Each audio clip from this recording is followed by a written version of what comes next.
that is still holding that vision. Because we know what is real in this material world. But this material world is just a result of what has gone before. So when we hold that vision at the same time that we are open to, non-resistant to, not measuring ourselves against, just accepting what is in our life, and at the same time understanding that as we hold the focus in this level of consciousness, in the absolute realm, where all things begin, in the mind of God, movement happens, change happens, because our consciousness is shifting. We can do both at the same time. Walter Starkey calls it double thinking, right? Double thinking, where we can be subjective in the mind of the absolute, in the mind of God, allowing ourselves to be open and receptive, not blocking, saying yes, moving, expanding, and then being objective in this material world. Objective meaning, I see this objectively. This is not me. This is the result of what I put into consciousness before, but it is not me now. So I don't have to make this about me now, because I am not who I was before. There is a release in that. There is a freedom in that. And there's a truth of that, metaphysically speaking, in the way in which we create, in which intelligence creates. Because it never creates backwards to what has gone before. Always moves forward. So I thought I'd start today by talking about involution. This is a two-part talk. Next week, of course, is evolution. Am I speaking next week? I think so. Evolution, part 2. Okay. So the first step is involution. The first step in the creative order of things, of how things come into existence, of how spirit, this unseen energy or essence, moves into matter. Holmes used the word involution. The Bible uses the word, basically. The word begins that we, here in this teaching, when we do treatment instead of prayer, we also know this. We are setting the law in motion, which makes creatively the transformation of spirit into matter. But first, we must speak our word in mind. We must speak our word, the truth of that which is in our desire, in our mind, in our ideal, in our image of whatever it is we want, into consciousness.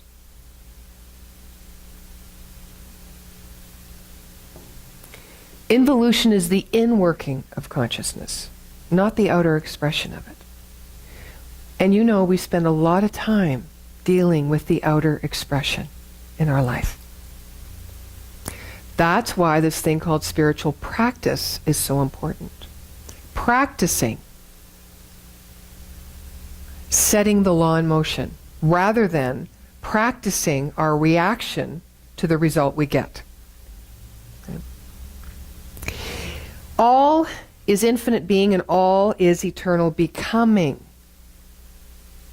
Infinite being is infinite knowingness. And as the result of this infinite knowingness, there's an infinite becomingness or creation.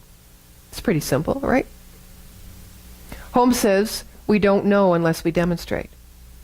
So as we tap into this place in our own mind, let's call it Christ consciousness, where we're in alignment with this creative power in the level of the absolute, in its infinite possibility, when we are there, we have infinite knowingness. Because we're one in mind, in the God mind, we are open and aware that we have that unification, rather than we are one with this experience right now. Right?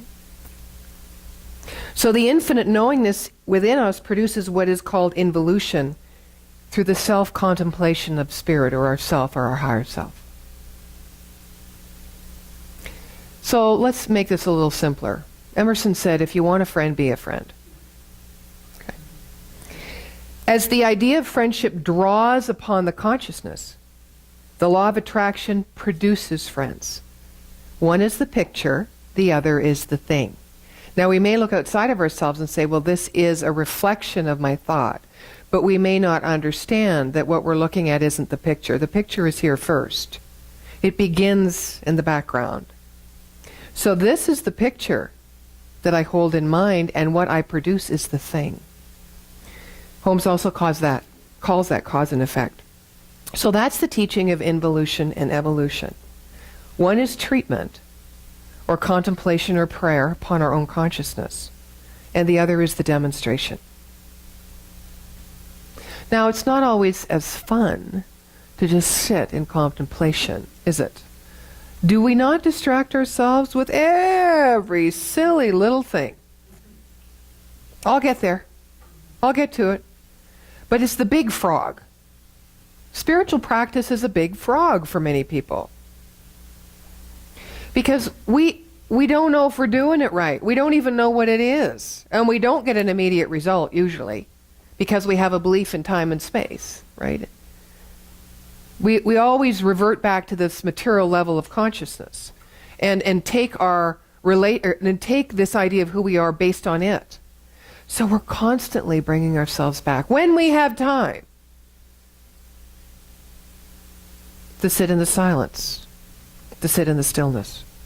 Because in there is everything, which includes the darkness, which includes the doubt, which includes us being honest with ourselves about who we think we're not, and feeling that sadness as we're coming to know who we are.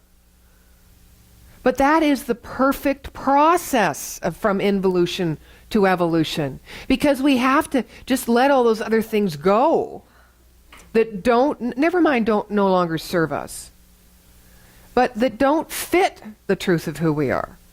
Just don't fit, that just don't simply align.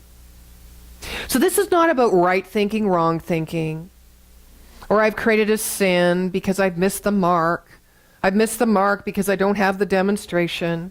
I mean, this is certainly one level of starting to understand how the subjective unified field works. It is one level, because you're starting to think in different ways and understand who you are in this.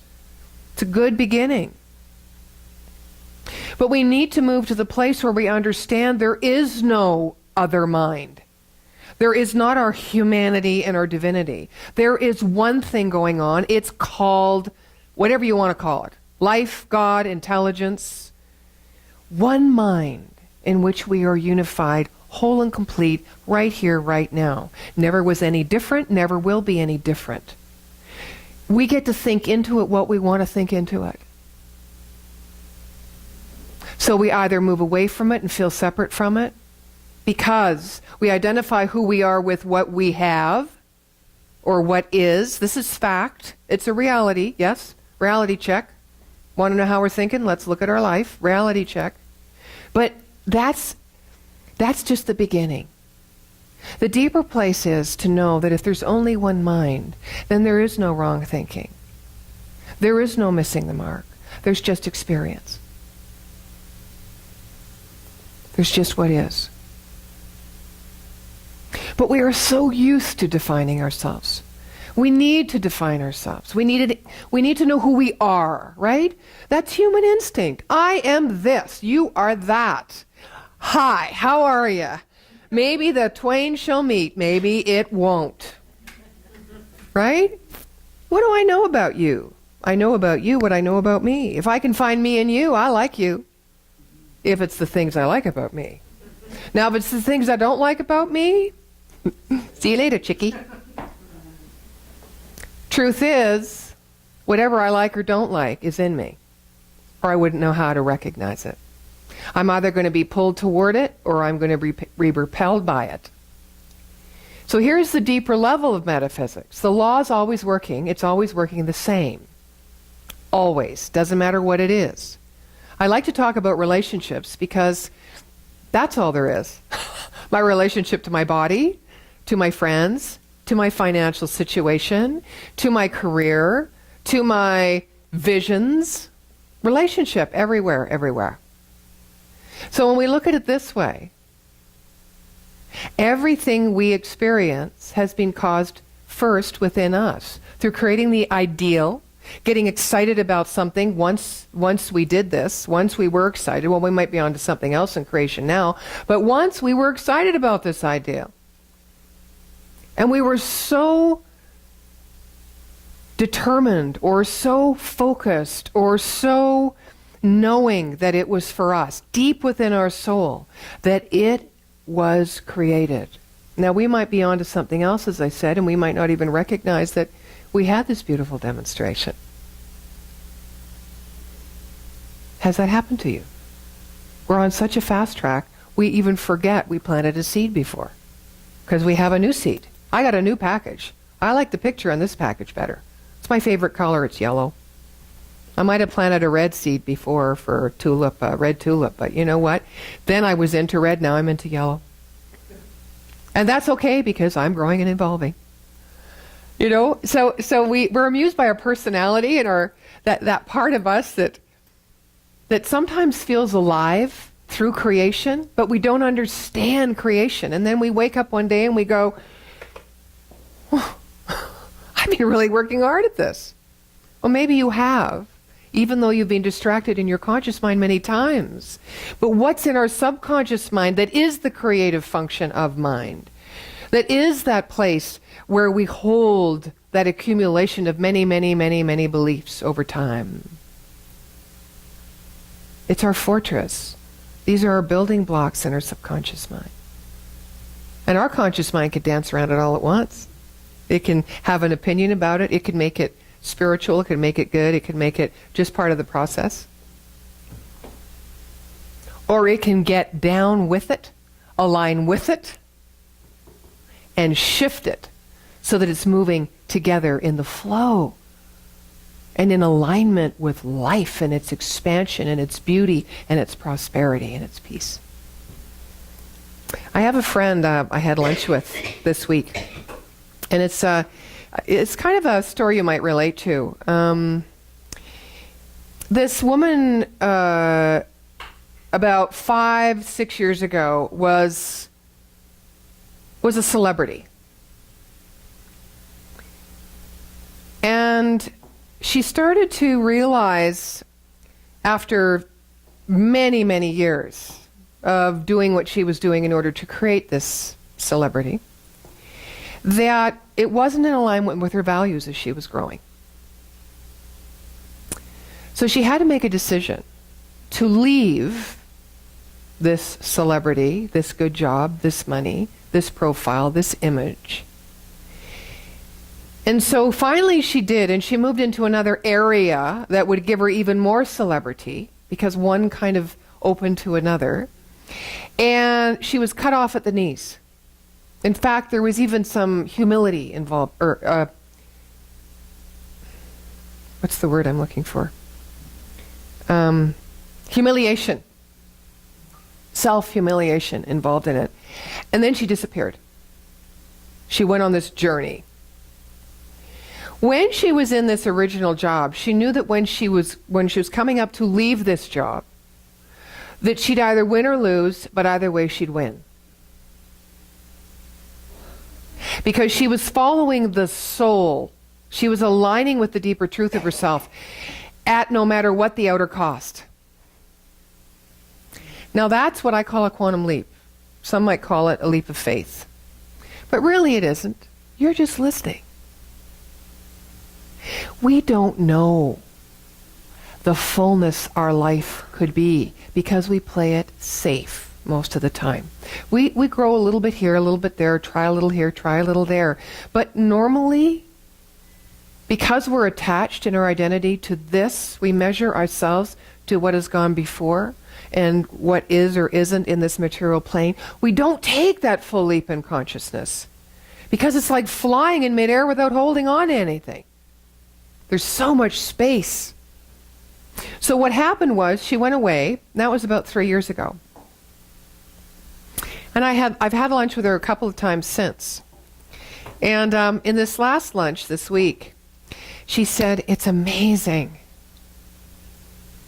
I'm doing my work and nobody gets me. It's like people still want me to be the person I was. People still react to me like the person I was. It's uncomfortable for them, and I need to be where I am, but I could hear this lack of acceptance of people being however they were with her. She didn't want it to be that way. And so what's happening there is not that people are going away or they're separating from her or they don't accept her. That's not what's happening. It's happening on the outside, yes. But what's happening in her conscious mind or her subconscious mind is she still is holding on to that celebrity. She's still holding on to some of the old aspects of who she was. And therefore, it is keeping her separate from the greater knowing of which she has been guided and followed, which was her soul, her deeper knowing. We'll forget that she's mid-age and it's not a midlife crisis, and we'll forget that, it's said that the first 50 years of your life your relationships are outer, and then the next 50 they're inner. We'll forget all of that stuff. Okay, I'm sure it's the same for men. Oh no, it's the reverse for men. No. We don't have either. Yeah. But there is such, she said, and that's where I get this idea, nothingness, there's everything. But the world looks different on the inside, and therefore you will experience the world different on the outside. Nothing is wrong because all the, it's like, sometimes we think, well, we'll go away and we'll do our own thing. But then we can always come back. Right? We can always come back. It's like going away to a strange country. Or I interviewed someone on the radio show that was thrown in jail for 4 years because of her former relationship with her former husband. Now, then she was married, had 2 kids, a new husband, 2 children, was thrown in jail for 4 years because they thought she was still in collusion with the old husband, former husband. She was away from her children for 4 years. Until this mess got straightened out. So, what do you think she's thinking in jail? Of all the beautiful things of the way things were. She's probably thinking, if only it could just be the way it is, I'll never ask for anything. I'd be so happy. I'd be so grateful just to have that, my family, my life back. There is no back. When you go through these shifts in consciousness, or go toward Christ consciousness, you expand. You can't, no matter how hard you try, push yourself back in the bottle of the genie. Won't happen. I started this idea, transforming consciousness, honoring humanity, creating global, there's that word, global unity. Well, it shook me at my very roots of consciousness.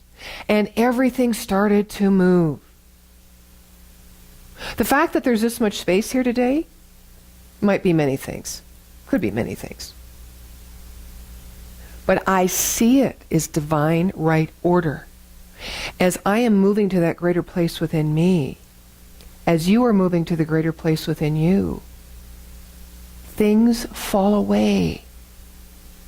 Things that we don't see as a measure of who we are anymore because we have grown past it, fall away. It's the natural order of things in order to make room for the expansion.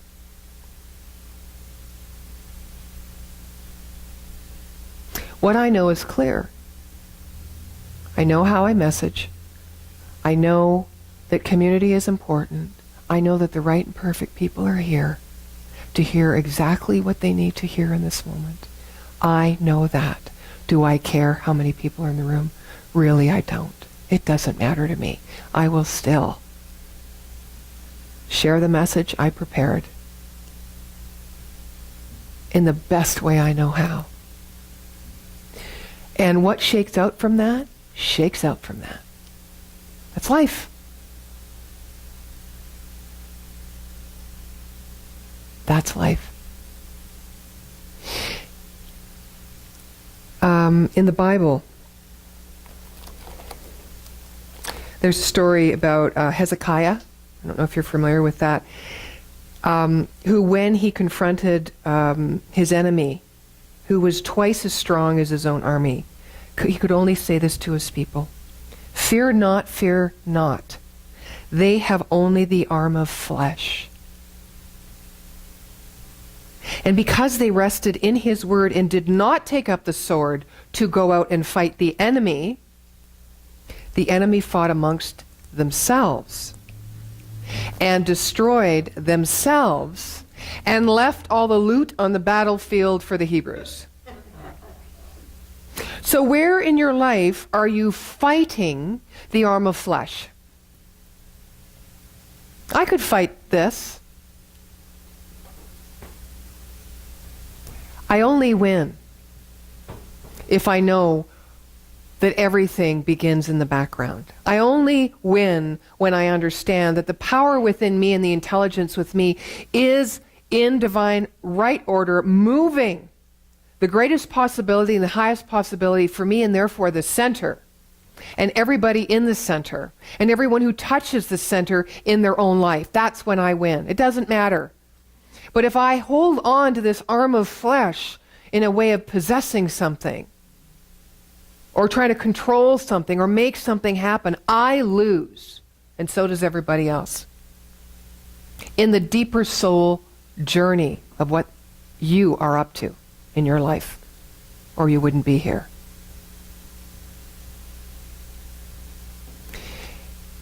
And it's not easy, because the loot that's left on the battlefield often is invisible. You can't touch it and taste it unless you can. Everything eventually comes in to our experience in this realm.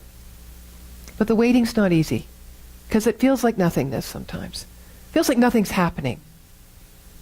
And we're used to doing stuff. I know how that is. Oh boy, I know how that is. When I don't know what your habits are when you resist the quiet or the stillness, or your own thoughts that you really don't want to look like, that are just peeking up, just peeking. Eat. I'm an eater. I'm an eater. I'm a shopper. Oh yeah, I got things. I even get out in my car and waste gas in that beautiful car just to drive in the car. Because, part of creation is feeling like it already exists, claiming it as if it were here. That's what we need to do. So I do all those things. I do whatever I want to do, and I call it good. I do. I call it good. Because I'm not going to fight my enemy. Does that make sense? You fight your enemy, you focus on your enemy. Hello. I would rather focus on the seed I'm planting and just say, yes, welcome everything that comes along with it. That's when I win. I'm going to conclude with a reading from Holmes. Everything exists in the background, involution.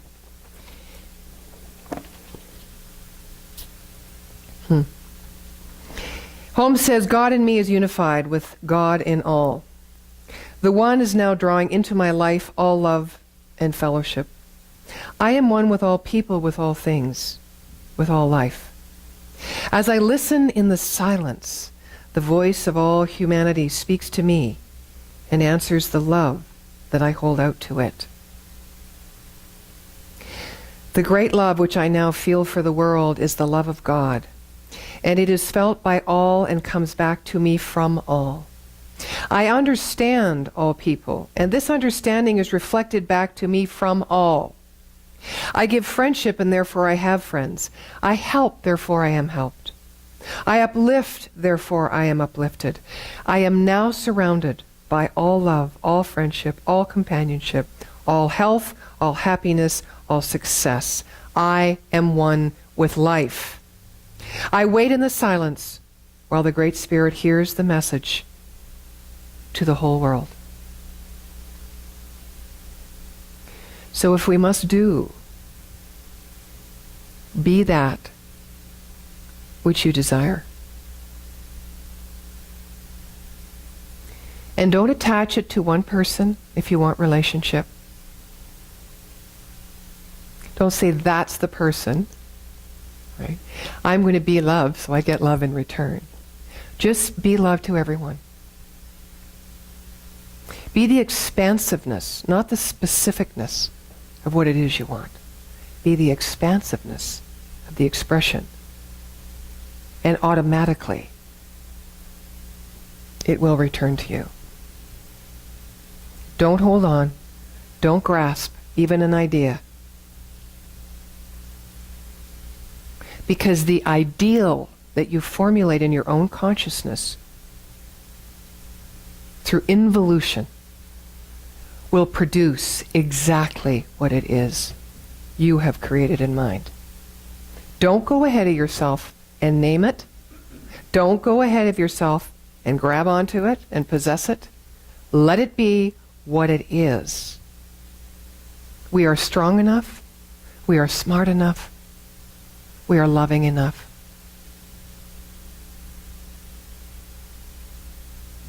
To be all that we have been born to be in the mind of God. The great love which I now feel for the world is the love of God, and it is felt by all and comes back to me from all. I wait in the silence while the Great Spirit bears this message to the whole world. And so it is. Thank you, everyone.